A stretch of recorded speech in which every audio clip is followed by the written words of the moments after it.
Assalomu alaykum. Tush ta'biri kanalimizga xush kelibsiz. Tushda qo'l tegirmoni, dastos ko'rish. Ibn Sirin aytadiki, tushdagi qo'l tegirmoni fikrda ustun bo'lishiga dalildir. Tushida qo'l tegirmoni borligini ko'rsa, uning miqdoriga qarab xayr va manfaat ko'rishni bildiradi.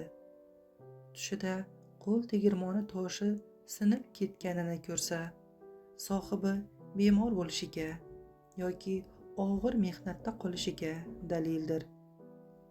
Agar qo'l tegirmon toshini o'g'irlab ketganliklarini ko'rsa, kasal bo'lib, oxirida tuzalishiga dalildir.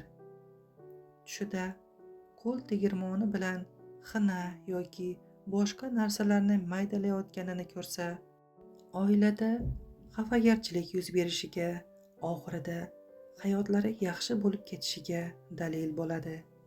O'ylaymanki, ushbu tush ta'birlarni bilishga qiziqqan har qanday inson uchun muhim manba bo'lib xizmat qiladi. Kanalimizga obuna bo'lib, videoga like bosishni, izoh yozib qoldirishni esdan chiqarmang. Rahmat.